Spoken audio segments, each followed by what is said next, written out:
What's up, everyone? Welcome back. If you're new here, welcome. I'm Chris. So it's time for my monthly reading wrap up for the month of September. I read 8 books this month. They were all audiobooks. Um, it was kind of I don't know, it was kind of a mishmash month of books, I'd say. Yeah, I don't know. I had some that I enjoyed. I don't know. It was kind of a weird month. I don't know. And I was also trying to read this book while I was doing my audiobooks. And I've only gotten maybe a third of the way through. Um, I do not think I am going to pick this up again until the end of October because we're going into spooky read season. And I was going to do a video on what I planned on reading in October for spooky month, but I thought about it. I have a long list and I don't know what off this list I'm going to end up reading, right? But there's many books on there that I to choose from. What I did was I went on my Hoopla and I searched the genre of horror.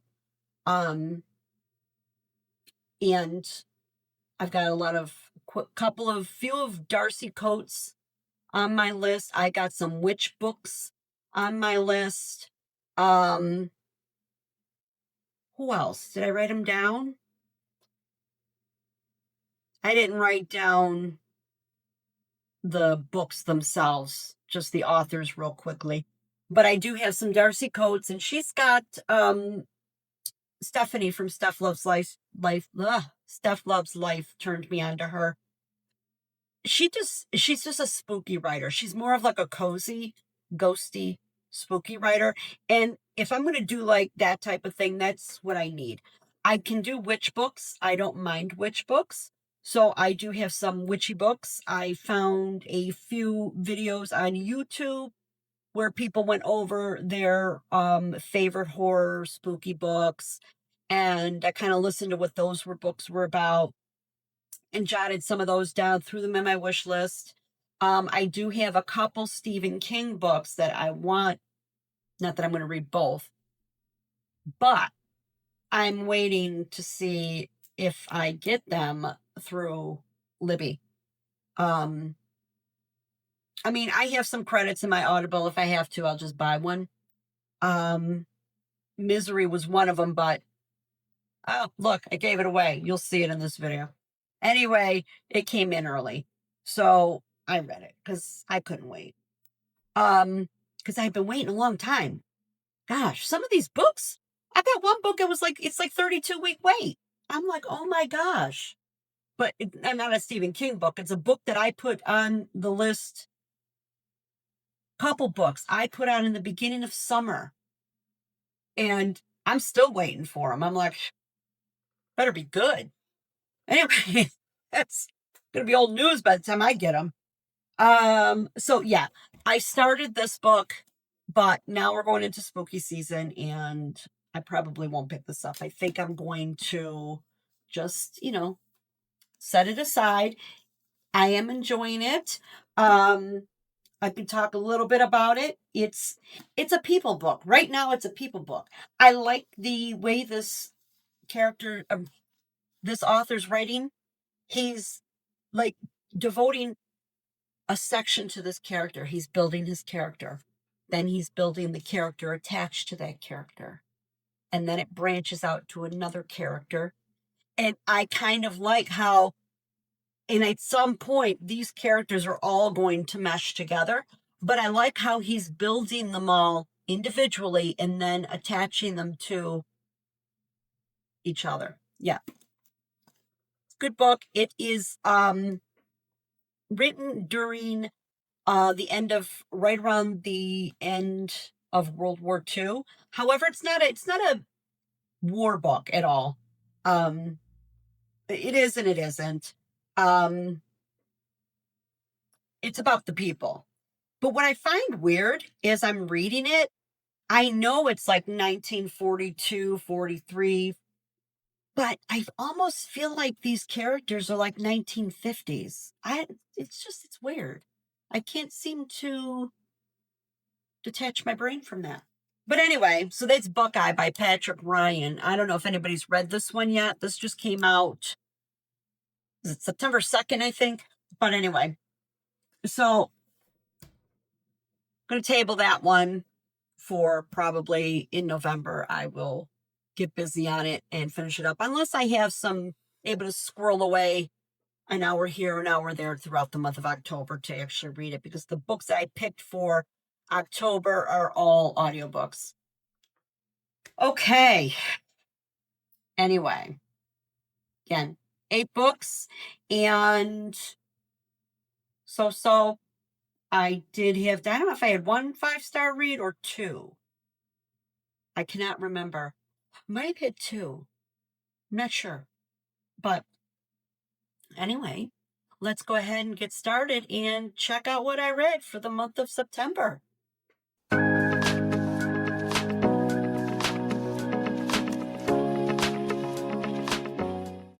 All right, so September is off to a good start. The first book I read this month was Drowning by T.J. Newman. This is a I don't know, thriller disaster movie. So it's like action packed, and I enjoyed this book. Okay, so the main characters of this book are Will Kent and his daughter Shannon, and they board a flight from Honolulu. And 6 minutes after takeoff, there's an explosion in the engine, and it goes down into the Pacific Ocean. So all these passengers are stuck on this plane. Some deaths, obviously, but the remaining survivors on the plane. The passengers all have to come together to try to figure out a survival plan. Some people leave the plane, and some people are staying in the plane because, fortunately, Will Kent is an engineer, and he was advising people do not go out of the plane because there's jet fuel out there and fires and all this and that. Some chose to stay, and some chose to leave and take their chances and get out of the plane. Well, for the ones that were remaining, the plane is sinking. It's filling with water slowly, and they are in a fight for waiting for rescue between losing air. So they only have so much time.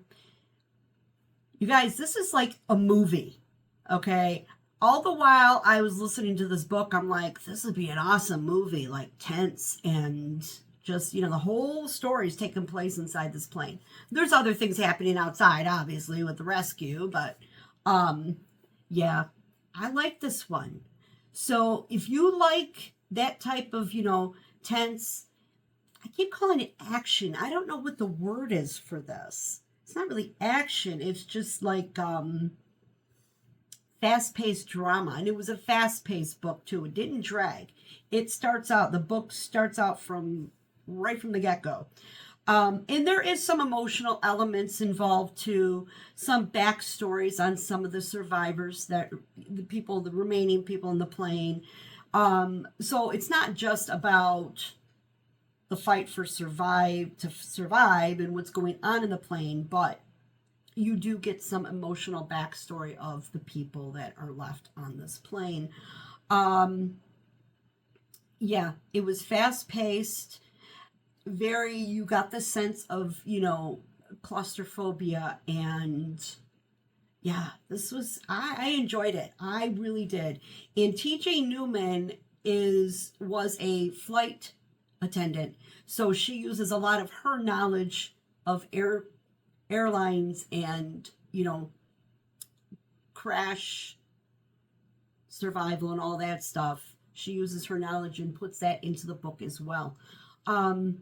Yeah, this was a good one, and I'm giving it 4 stars because it was just an entertaining read. Can I say, oh, this was so well written?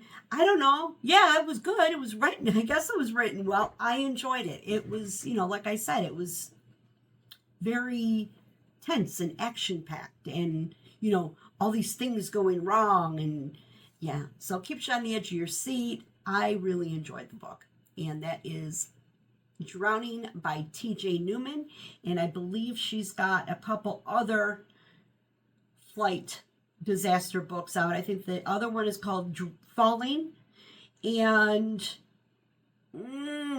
I can't remember the other one. It's more than one word. That's why I can't remember it. So we have Drowning, Falling, and there's another one. If I remember when I'm editing the video, I will put it here for you. Yeah, check it out if that sounds like something you would like. If you just want a book that's not going to take all your concentration, and you just want an enjoyable read that will keep you entertained, check this one out. TJ Newman, Drowning.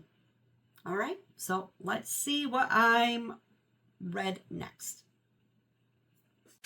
All right, so moving on to this next book, The Society of Unknowable Objects by Gareth Brown.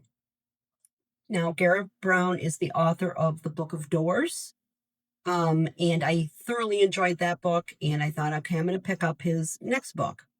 Now, this is a standalone. However, it does have tiebacks to The Book of Doors. You don't have to read The Book of Doors first, but I would suggest reading the Book of Doors first. One, because I liked the Book of Doors just a little better than this one. However, I did enjoy this book. We're following Magda Sparks, and she is the newest member of the Society of Unknowable Objects. And by newest, I mean she's not the oldest in the society. Been in about 10 years. And what the society does is make sure that they gather and protect artifacts that have magical powers. Could be a knife, cufflinks, a piece of jewelry, things like that. And the society is to keep these protected so they're never into the hands of people who could use them to do harm. Well, one evening, the leader of the society contacts Magda and says, we need to have a meeting. Now, normally they only meet twice a year, I'm sorry. And so she was a little like, something's going on, like we never, meet. And it's only a handful of people that are in the society. And come to find out, there has been a recent artifact come to surface in Hong Kong, and Magna sets out to go retrieve it.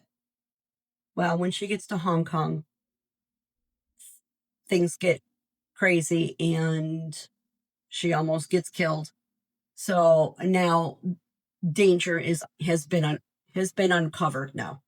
So she makes it back to London, and this is where this is mostly taking place in London. And when she gets to London, that danger just continues to follow there. Good book. Like I said, I like the Book of Doors better. I felt the character of Magda, I thought, was developed well. Like I felt like, I understood her.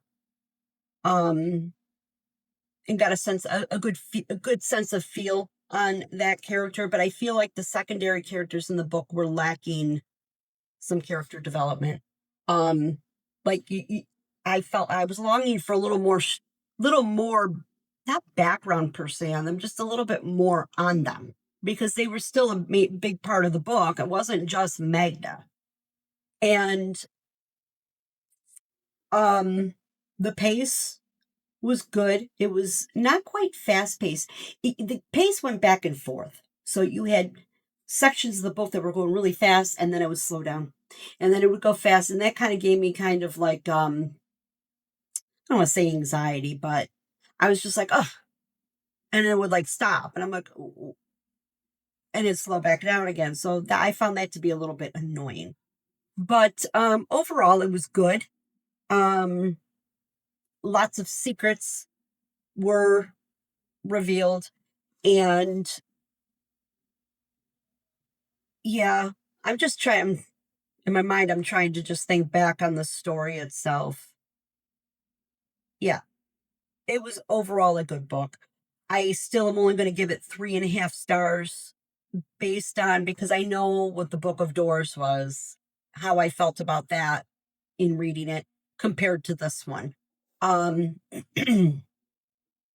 yeah, I thought it could have, I felt like there was a few, not holes really, just kind of like,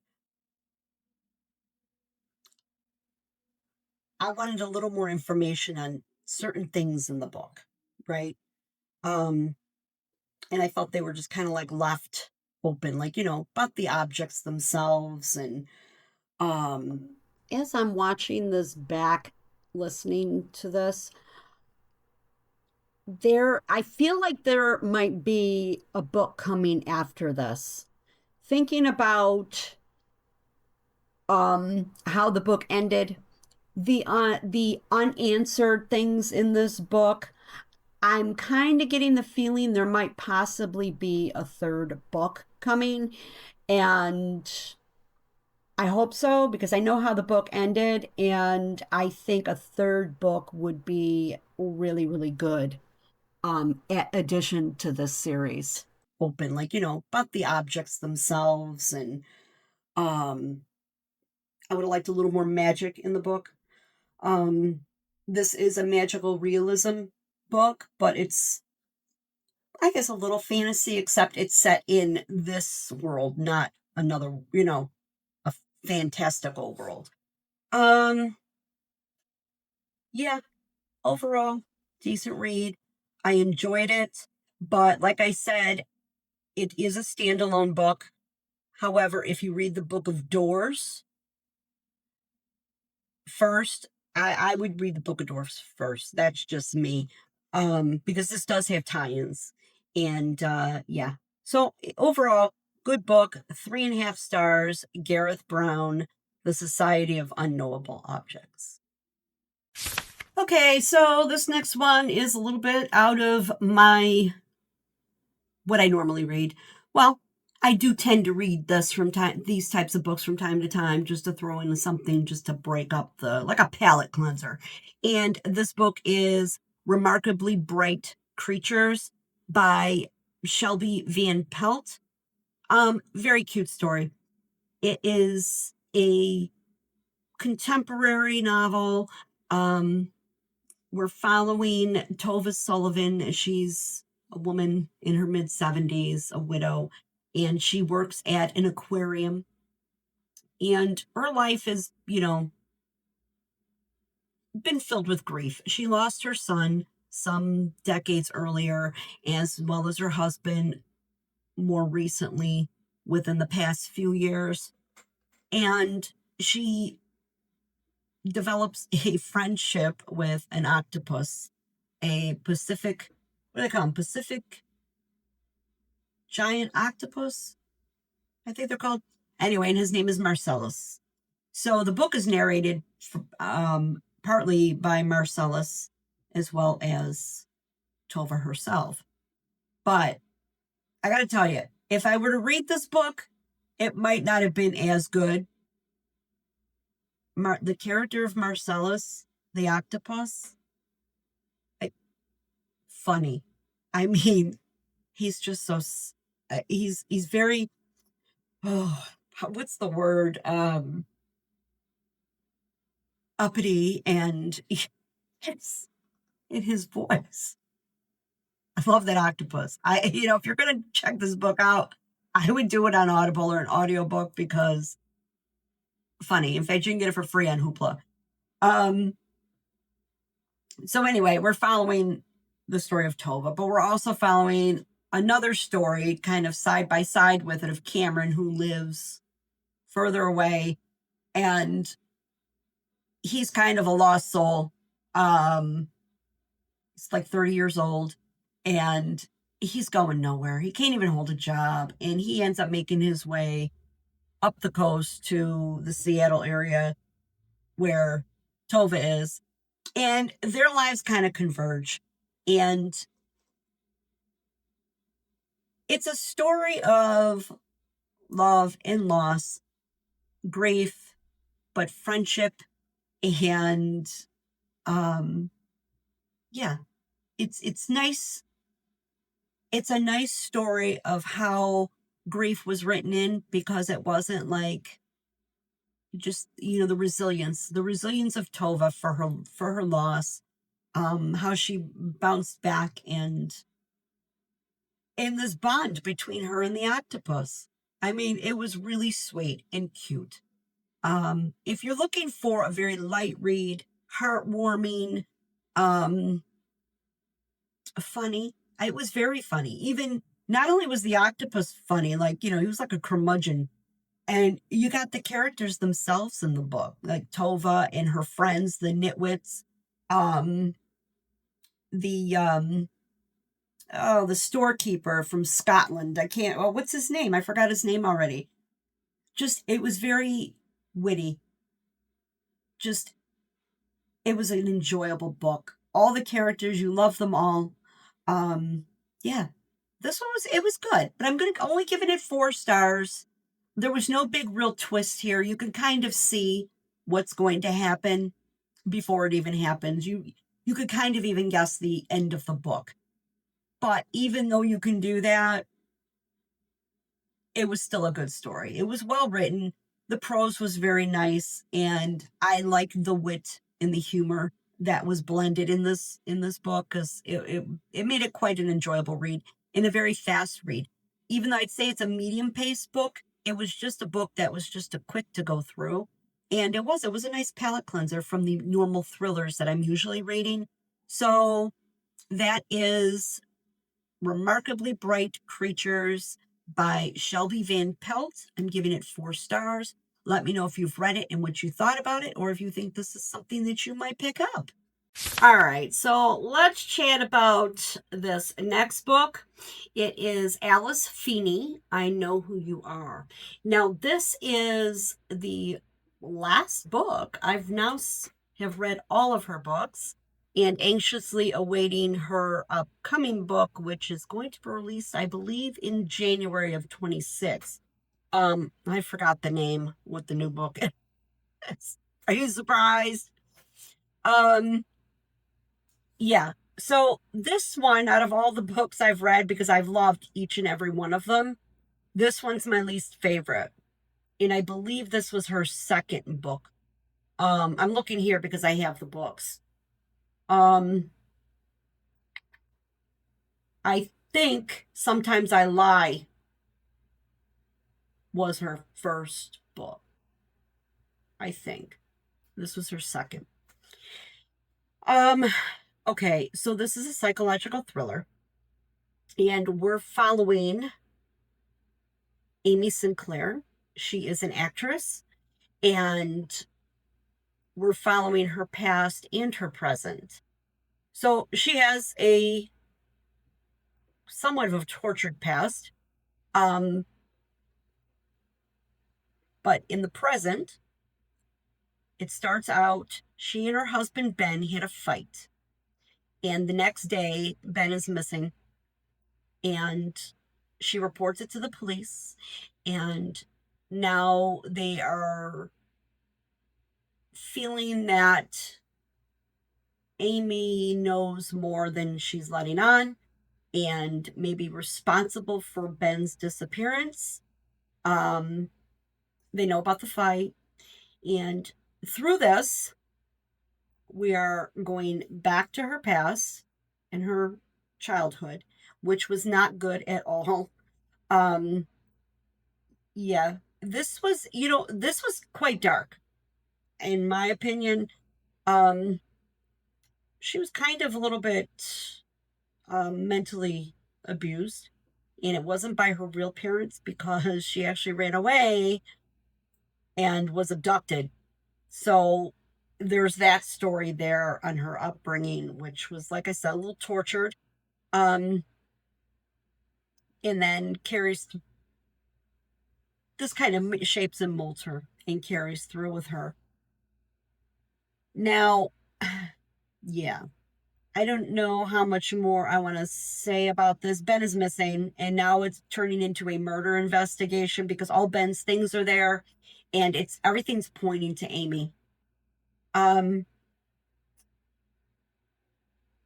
gotta go back to where I thought this was a little dark and disturbing. I guess I didn't like the turn that this book took.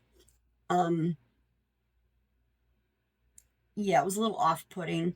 Like, I don't want to say why because that's going to give pretty much the whole story away. Yeah. So she feels through this book, through the story, that she's being set up. And that may or may not be true, but we have to follow through to find out, if that's the case. Like I said, I'm torn on this one. I didn't hate the book. There was just a couple things that left a bad taste in my mouth. Really, it was just, there were things in her childhood that were kind of gross.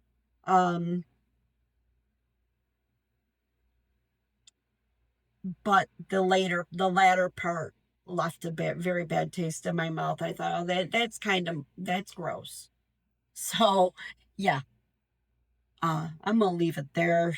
Overall, I'm gonna give it 3.5 stars. Um, Alice Feeney is a fantastic writer. She has a way to spin things and twist things, and she did a good job in this book. I just didn't like the twists that were in it. Yeah, so I had a hard time. I had a hard time with some of it. Um, yeah, I can't say much more because I don't want to give the spoilers away. It's a good book. But if you decide to read it or if you've read it, let me know because I want to know if you were kind of like, put off a little bit. And if you decide to read it, know going in, there might be a few things in there that you're kind of like, okay, yeah, no, that's a little too much. Just saying, right? Yeah, so I'm going to give it 3.5 stars. It wasn't a bad book. Not my favorite. It's out of all of them, it's at the bottom, obviously. But yeah, but I'm really excited that I've read all her books.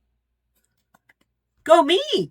I didn't even realize that this was the last one. And like I said, I keep looking here because in my book haul, which I still have to do, this will come up again. Anyway, so I'm going to stop there. Alice Feeney, I know who you are. I'm giving it 3.5 stars. So let's move along. All right, a quick review of this next book. Don't mind all these books here. You've already seen them because I just got done recording my book haul. So you've already seen that video. In case you didn't, it's up there in the... I'll put the link up there for that video if you wish to watch that. Anyway, this next book, Spider to the Fly by J.H. Markert. This was a new release. I just happened to be on Audible. I saw it and I thought, oh, I'm going to grab this one. I did read his other book that he released last year was Sleep Tight, and I enjoyed that, and I thought this one sounds good. So we're following Ellie Isles. She is like a crime novel writer, basically, because she wrote a novel about the I-64 killer, and he's yet to be found. And basically, when she went to see the crime scene, the victim, this is what lured her in, looked identical to her. And she was just totally taken aback by that and started this quest to discover who the spider is. That's what they nicknamed this serial killer. So Ellie writes a true crime novel based on it, and she also has a website to help identify victims and for people to reach out with information. And she's got herself really deeply involved in this. And she soon finds herself really in the center of this crime spree. Now,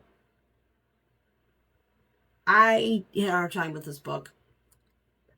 I just didn't, there was too many things going on. Lots of characters. The characters are all very intertwined. It goes from past to present and past to present, telling stories of the past.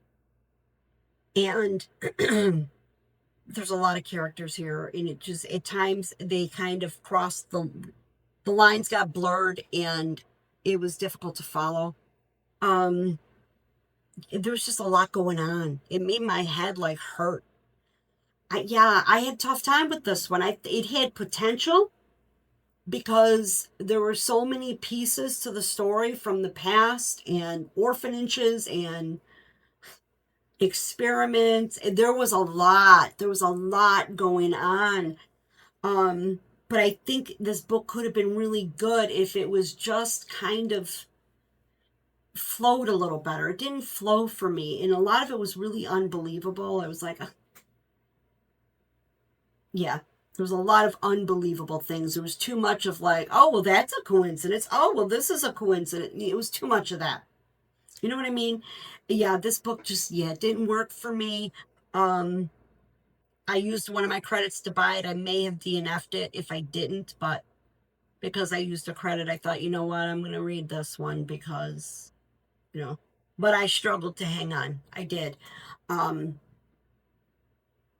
Yeah, I'm giving this one 2.5. I'll give it 2.75 stars. Okay, because this book to me had a lot of potential. I had a hard time with it. I just felt like there was a lot going on, and a lot of it was very unbelievable. And I know like stories are supposed to be on, but this is supposed to be like serial killer, true crime. Well, it wasn't true, but you know what I mean? So it was supposed to be a serial killer thriller, and there was just so many things that were just things that made you go like, really? That happened? Really? This person showed up? Yeah. So it wasn't for me. It was okay. I think this is going to get a lot of mixed reviews. I think some people are going to love it and some people aren't going to love it. I enjoyed his other book much better. So anyway, that is A Spider to the Fly by J.H. Markert, and I'm giving this one 2.75 stars. All right, so my next book for the month was a Stephen King book. I read The Girl Who Loves Tom Gordon. All right, so as you can tell, I wasn't a fan. This book is about a girl. She's 9 years old, Trisha McFarlane. Her and her family head off for a hike in the woods. Actually, I think it's a mountain because he referred to the Appalachian, but I didn't understand that because this was in Maine. I didn't know the Appalachian Mountains were in Maine. Whatever. Anyway, they're in the woods. Her mom and her brother, and her mom's recently divorced from the father. The brother is 14. He's very cantankerous and just, he's a pain in the butt, right? And so, you know, she just finds herself caught in the middle, and she's tired of all the noise between the mother and the brother bickering back and forth and yada yada. So they're on the trail, and she heads off the trail and for a bathroom break, but she doesn't tell anybody. She just kind of wanders off into the wooded area there and to go to the bathroom. Well, lo and behold, she wandered off too far, and she's having a hard time making her way back. And this camera seems awfully dark. That's a little better. So what comes to follow over the next days and nights is her will to survive and, you know, recounting her life as far as like, you know, the parents' divorce, things like that. But in the meantime, she's a big baseball fan, and she's in love with Tom Gordon, and he's the relief pitcher for the Boston Red Sox. So she does have her Walkman, and through it, she finds herself listening to the games, and her imagination starts to run with her, and at times Tom Gordon is with her. There's like a bit of in between this, there's like baseball plays going on, and each, the top of the first inning, bottom of the first, top of the second, and that's how that kind of gauges her progression through this ordeal. She's finding herself, you start to wonder if she's hallucinating, because now as she becomes weaker without the food, fresh water, battling sickness, her mind starts to play games. Or is it her mind? We don't know. Yeah. So it's about survival, and told through the eyes of a 9-year-old girl. I didn't care for the book. It was just okay. It was kind of boring to me. But having to give props where props are due, Stephen King, as always, pulled you in to the place. You felt, the atmosphere of everything she was experiencing and thinking and feeling. So I give props there, as, because to me it's important that an author could really suck you into a book. But overall, it just didn't do it for me. It was too quiet, slow pace. Yeah, but a lot of people love the book. So it's mixed reviews. For me, I'm going to give this one 3.5 stars. Yeah, it wasn't my type of book. But yeah, you may like it if you like stories about survival and endurance and finding faith. Check it out. So that's Stephen King, The Girl Who Loved Tom Gordon. All right, let's talk about this next book. This book is The Rose Code by Kate Quinn. Now, Kate Quinn is one of my favorite authors when it comes to historical fiction. She puts a lot of research into her books, and so even though we have fictional characters, many times there are real characters that she fictionalizes for the story. And she just brings in a lot of history, facts, and things that really happened that we don't really know much about. So I enjoy Kate Quinn's books as far as for historical fiction. She's always hit the mark on the head for me when reading historical fiction. So this book here, The Rose Code, this is set in World War II, and it's a dual timeline. So it's in 1940 during the war and post-war 1947. And in between here, this going back and forth, you obviously know from the 1947 things, what went on in 1940 took a change. So basically, we're following 3 women. We've got Asla, Mab, and Beth. Asla's like a debutante socialite. She's really well connected. Mab, she's from East End of London, kind of, working class family, a little rough around the edges. And then we have Beth, who's very introverted, quiet, and shy. And they all go get a job at Bletchley Park in London, which is a place where they broke codes for the war. So they would listen in and get coded messages, and to kind of say, what the enemies are doing. So Asla, fluent in German, she was there as a translator or linguist. Mab worked on machinery and the code machines, and Beth was actually a brilliant mind, discovered kind of a little later, not too much later, but with puzzles. Her mind could read codes and break them. So she became a cryptanalyst. So we're following these three women. They form a bond, they form a friendship, three entirely different personalities. Um, but they form that bond because they're in a place of secrecy. You know, their families can't know what they do.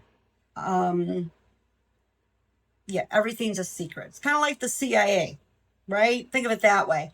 And with that secrecy comes burdens, lots of burdens,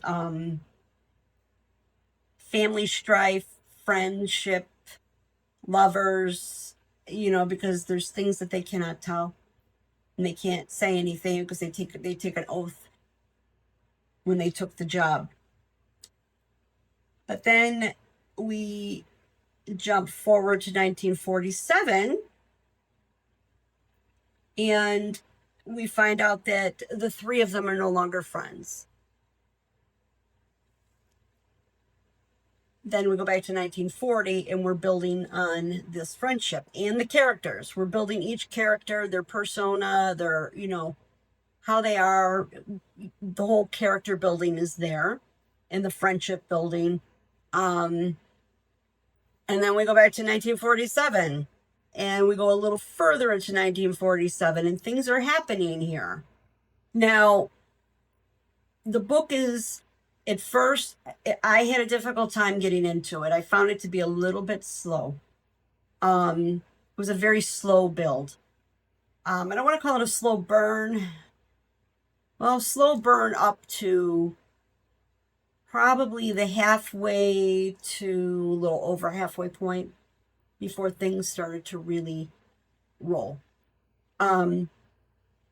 We learn in 1947, you know, something happened, or you know, there seems to be a traitor amongst them in Bletchley Park, and so the going back and forth in the book is trying to decipher who the traitor may be, and overall, though, it was a good book. I didn't have a hard time with the dual timeline. That wasn't difficult to navigate. The pace was a little difficult for me. It was a bit slow. But when it got to that point of, you know, when things did start to pick up, I appreciated that slow burn in the beginning of the book, building these characters, the situation, what's going on, where they're at, what they do. Then I appreciated it. So overall, I'm giving the book 4 stars. It's, again, well written. You can't go wrong with a Kate Quinn book, really. She writes excellent, excellent historical fiction novels. And this one was no exception. This was very good. And I would recommend it to readers if you don't mind a book that starts out slow, because it took a while for it to kind of gain some momentum. But when it did, I enjoyed the book. So anyway, that is The Rose Code by Kate Quinn, and I'm giving it 4 stars. All right, so the last book I read in September was Misery by Stephen King. So normally I don't do more than one Stephen King book in a month, but I had this one on, I was requested it from the library, and I've been waiting weeks for this book, and I'm like, oh good, maybe I'll have it for October when I do my spooky reading. Well, yeah, no, it came in like, today's the 30th, it came in 2 days ago, so I'm like, well, I'm gonna read it now. Anyway, so yeah, Misery, Stephen King. I like this one. This was good. You know what? I'm finding out I am a true psychological horror type reader. I love that genre. I love the crazier and creepier these characters are, the better. I loved it. Loved it. Okay. So We are following Paul Sheldon. He's an author, and he had just finished writing his latest novel in Colorado, and he is on his way back home. Well, I don't know if he's on his way back home. I can't remember. He was in his car and got in a car accident. And generally, the novel that he wrote is a totally different genre than what he normally writes. He is like a Victorian era romance writer, and he has a series, and Misery Chastain is the main character in this romance series. So on his drive to wherever he was going, because like I said, I can't remember where he was going because it really wasn't important.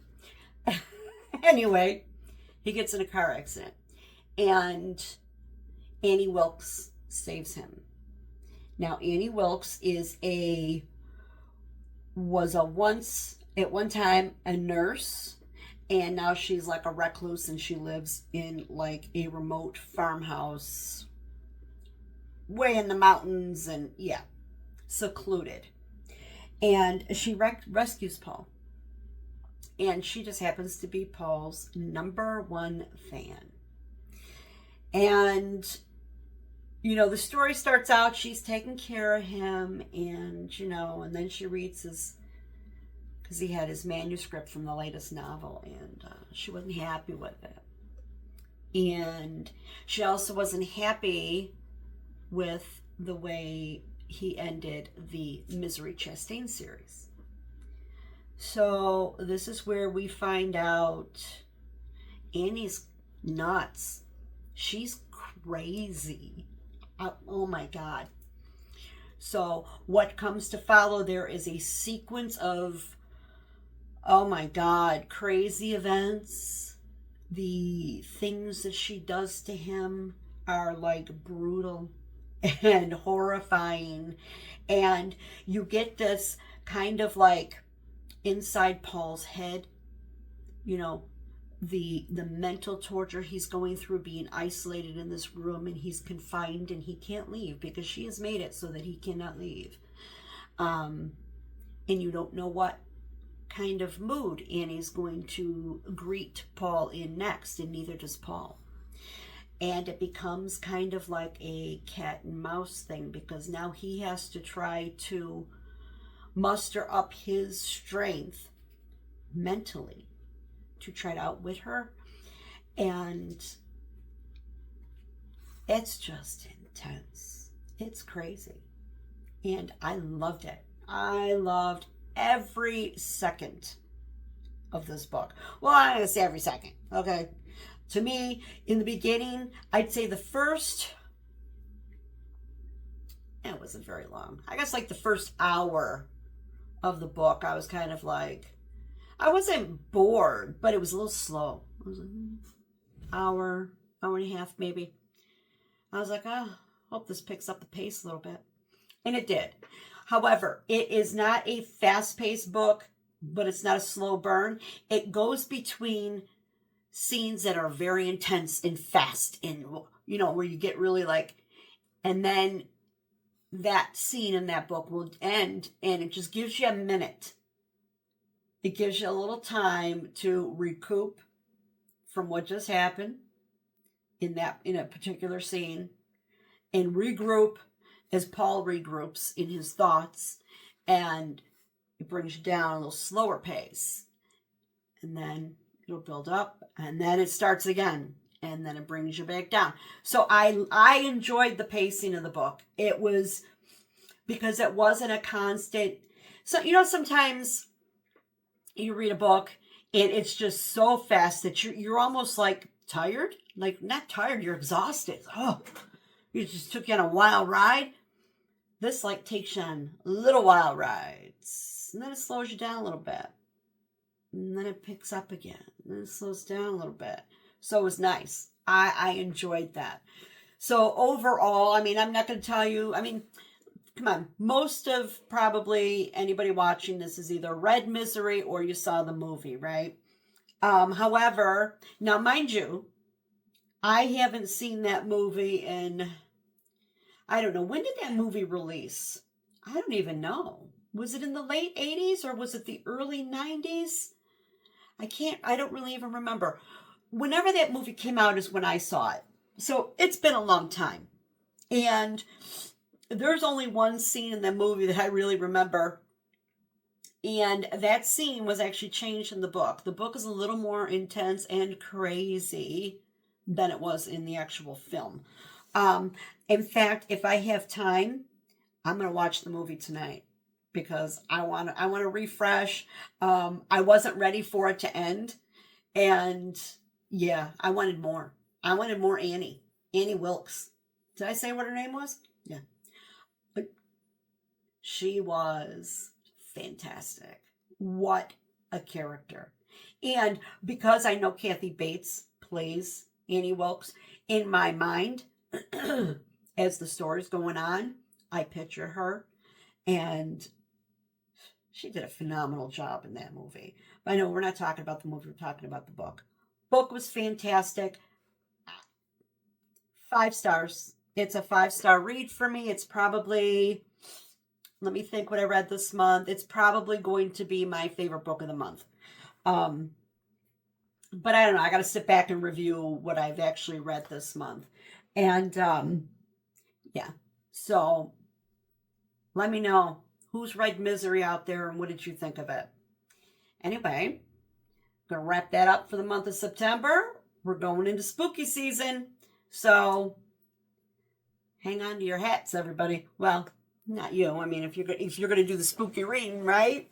I am doing spooky reads, and I'm sorry, my allergies are so bad. My nose has been itching all day. I've been sneezing all day. So I'm trying to, not really like, what am I talking about? I'm like going off on a tangent again because I never know how to kind of wrap up a video. You know what I'm saying? All right. Anyway, you guys, let me know, what did you read this month? What were your favorite books? What did you read that I've read this month? Did you have any dislikes that I read and or loved that you've also read, or anything that you plan on reading?